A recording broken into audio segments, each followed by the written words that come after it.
Procrastinação. Algo que todos nós já fizemos. Quem nunca deixou para depois aquela tarefa importante, mesmo sabendo que isso vai gerar mais estresse ou prejuízos? A procrastinação tem raízes profundas no funcionamento do nosso cérebro e na forma como lidamos com as emoções. Hoje, vamos descobrir por que procrastinamos, explorar os diferentes tipos de procrastinação e, principalmente, aprender o que fazer para superar esse hábito tão comum. Por isso, fica comigo até o final, porque as dicas que vou compartilhar podem transformar a sua procrastinação em produtividade.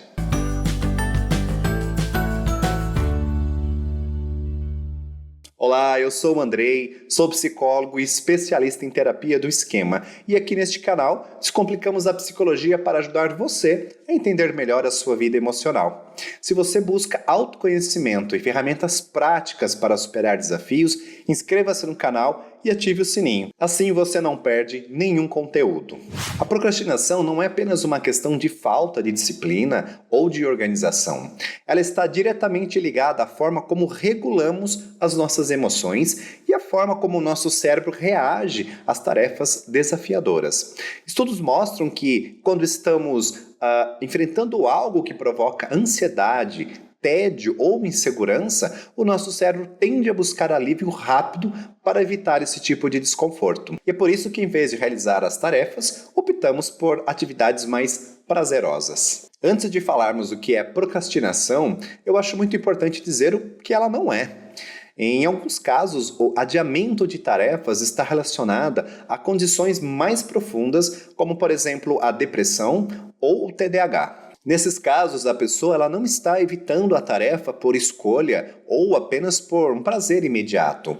Na depressão, por exemplo, isso pode ocorrer devido à falta de energia, devido à falta de dificuldade para se concentrar ou outros sintomas que demandam atenção. E o mesmo pode ocorrer com quem tem TDAH. Em ambos os casos e em situações similares, é essencial buscar assistência profissional para distinguir e tratar adequadamente essas condições. Procrastinar significa adiar ou postergar, deixar para depois uma tarefa muito importante, substituindo-a por uma atividade de menor relevância naquele momento ou que proporcione um prazer mais imediato. Esse comportamento não é simplesmente uma questão de preguiça, está profundamente conectado ao funcionamento do nosso cérebro, especialmente em duas áreas principais, o córtex pré-frontal e o núcleo accumbens. O córtex pré-frontal é a parte do nosso cérebro que nos ajuda a planejar, a tomar decisões e a controlar os nossos impulsos. Ele é como um comandante que nos mantém focados nos objetivos a longo prazo. Por outro lado, o núcleo accumbens, que faz parte do sistema de recompensa do nosso cérebro,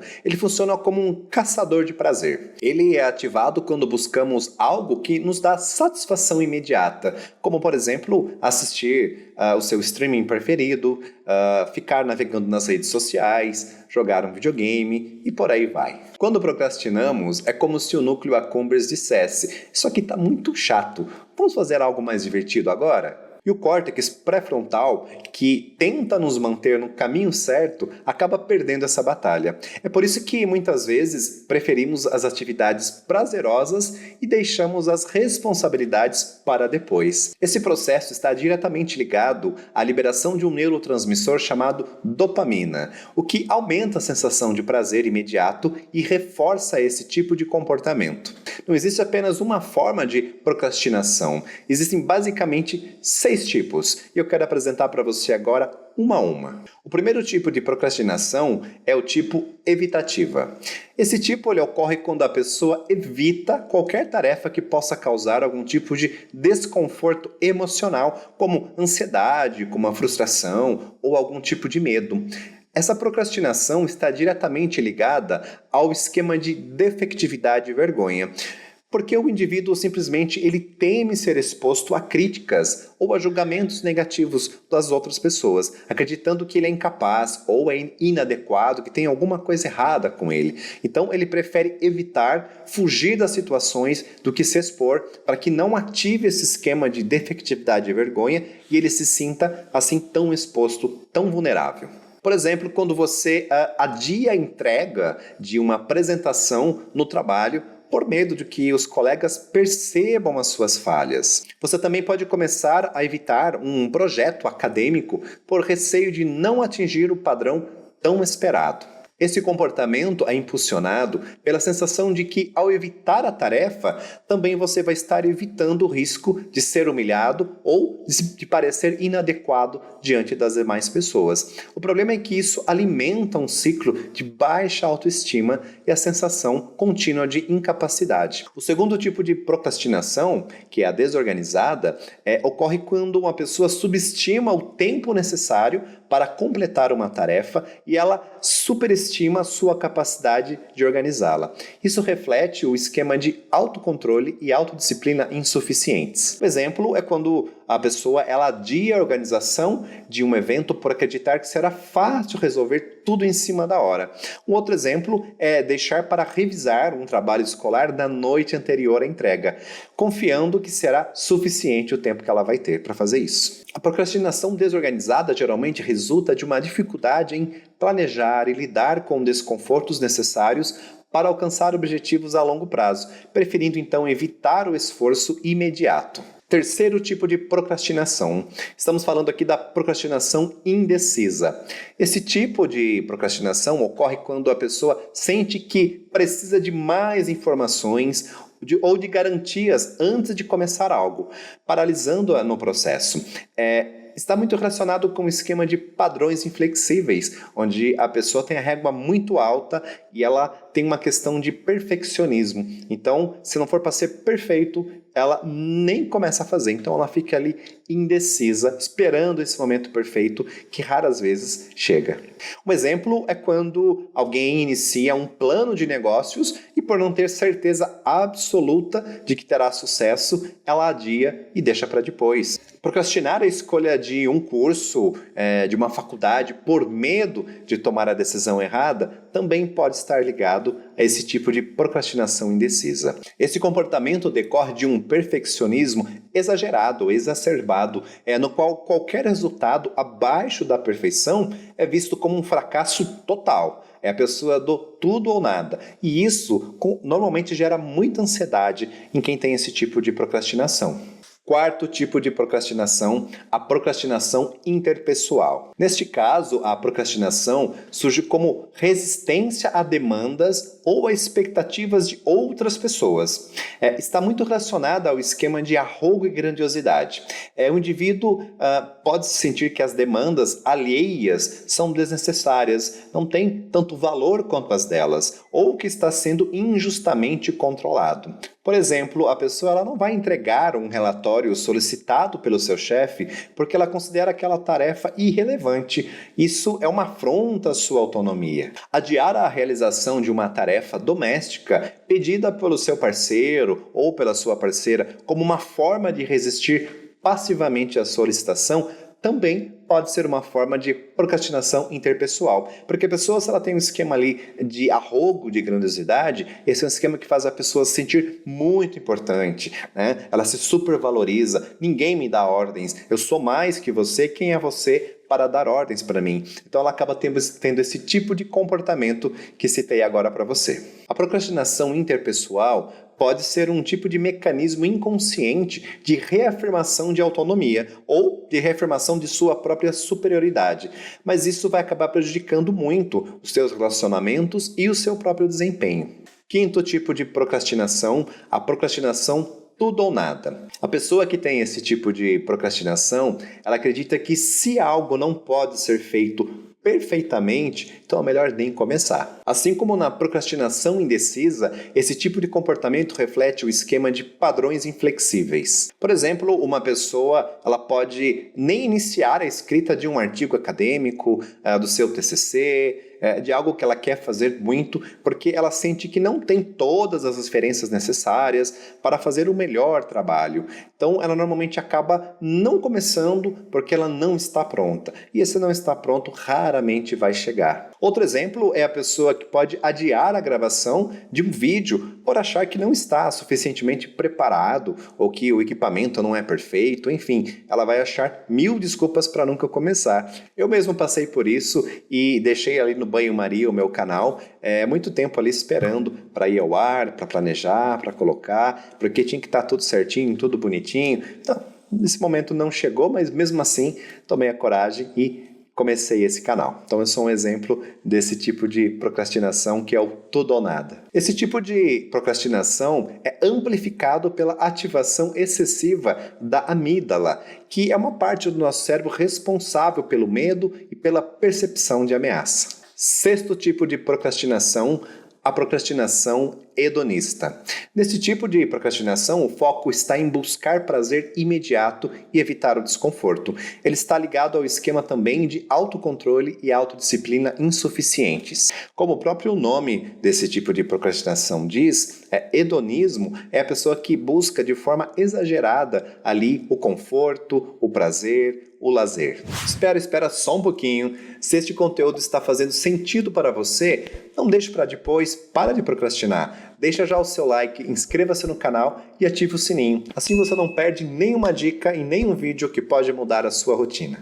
E claro que não poderia faltar as dicas práticas para te ajudar a superar a procrastinação.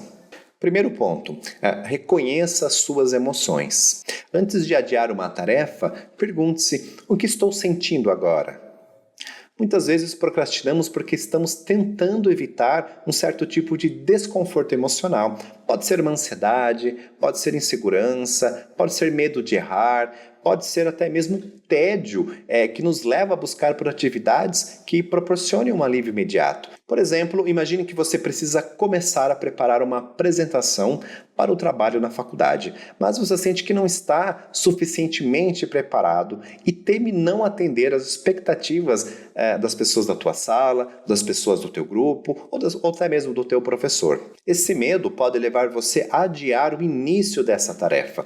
Reconhecer essa emoção, como a insegurança ou medo de fracassar, é o primeiro passo para você lidar com ela de forma construtiva. Após identificar o que você sente, faça-se essa outra pergunta: o que eu posso fazer agora para lidar com essa emoção e começar a tarefa, mesmo que aos poucos? Isso pode incluir respirar fundo, lembrar-se de conquistas passadas ou simplesmente aceitar que você não é perfeito e que não precisa ser perfeito. Apenas comece, dê o primeiro passo. Transformar grandes projetos em pequenas etapas é uma estratégia muito eficaz para superar a sensação de sobrecarga, que muitas vezes acaba nos paralisando. Um grande objetivo pode parecer assustador e nos levar à procrastinação, mas se você dividi-lo em partes menores, isso torna a tarefa mais manejável, mais fácil de fazer e ela fica menos intimidadora. Por exemplo, ao invés de você ficar pensando: nossa, preciso escrever um relatório de 15 páginas, você pode fazer isso.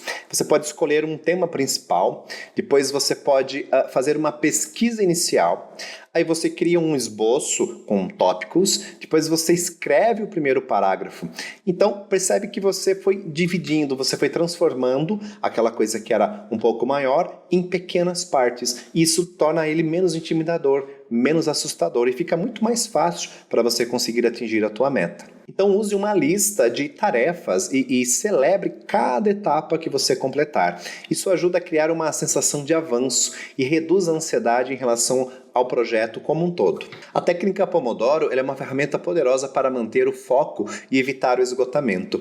Ela consiste em trabalhar em blocos de tempo de 25 minutos, chamados de pomodoros, seguidos por uma pausa de 5 minutos. Então você trabalha 25, tem uma pausa de 5 minutos e após completar 4 pomodoros, faça uma pausa maior de 15 ou de 30 minutos. Essa abordagem funciona porque ela cria um senso de urgência controlado e oferece intervalos regulares para recarregar a energia mental. Por exemplo, se você precisa estudar para uma prova, divida o conteúdo em blocos.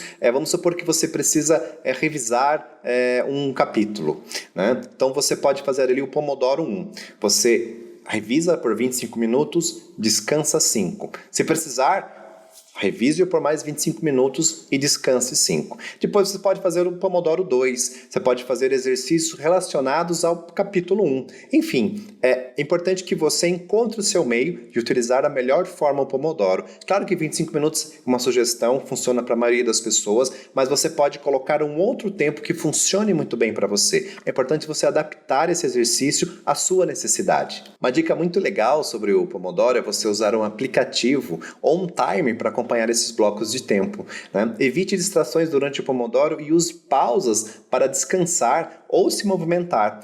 Eu vou deixar aqui na descrição um link de um aplicativo gratuito para você poder experimentar. Você não precisa instalar programa nenhum, é apenas um site onde você programa ali o tempo do Pomodoro e ele apita ali no seu computador, no seu celular, te avisando que deu o tempo ali de 25 minutos e depois ele apita novamente te avisando que você já descansou os 5 minutos. É muito legal, acho que vale a pena experimentar. O link vai estar aqui na descrição. Uma outra dica muito legal é você definir recompensas para você. Associar a conclusão de tarefas a pequenas recompensas é uma maneira eficaz de você se motivar. Isso torna o processo mais agradável. O nosso cérebro responde bem a incentivos, especialmente quando conseguimos visualizar a recompensa antes de concluir a tarefa. Por exemplo, se você terminar um relatório, permita-se relaxar e assistir um episódio da sua série favorita. Outro exemplo é, depois de você concluir a limpeza da casa, tire um tempo para relaxar, tome um cafezinho especial, vá na padaria, coma alguma coisa diferente, uma sobremesa que você gosta. É importante que você se dê alguma recompensa depois que você terminar essa tarefa. Tente sempre relacionar essa recompensa com o esforço. Tipo, eu só vou ganhar isso se eu fizer isso. Tarefas mais simples podem ter pequenas recompensas, enquanto metas maiores podem ser celebradas com algo mais significativo, como uma saída, um presente um pouco mais caro para você mesmo. Isso é legal porque o nosso cérebro trabalha melhor assim. Você produz mais e você fica muito feliz quando você termina. Dá um senso de propósito e realização. Vale a pena tentar. A última dica que eu deixo aqui para você é a prática da autocompaixão.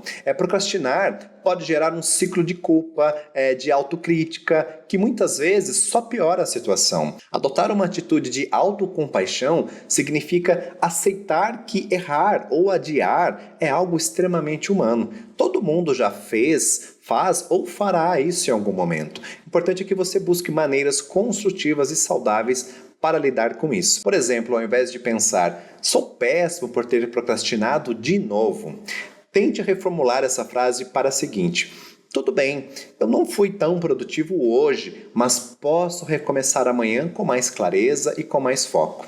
Sempre que perceber um pensamento autocrítico, pergunte-se, eu diria isso a um amigo, ao meu filho, ao meu pai, à minha mãe, enfim, alguém que está enfrentando o mesmo problema que eu? Se a resposta for não, reformule a sua fala interna para algo mais acolhedor e motivador.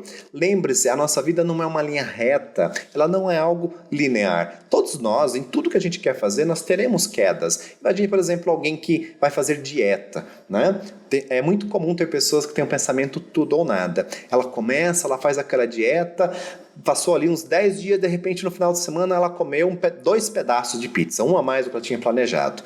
Ela fala, nossa, sentei o pé na jaca. Ao invés de ela falar, não, amanhã eu retomo a minha dieta, ela joga tudo para o alto. E aí ela retrocede, ela volta para trás e perde tudo aquilo que ela ganhou. Então queda é algo muito normal, acontece com todos nós. O importante é que quando você tiver uma queda, é você saber levantar e continuar indo para frente e não retroceder.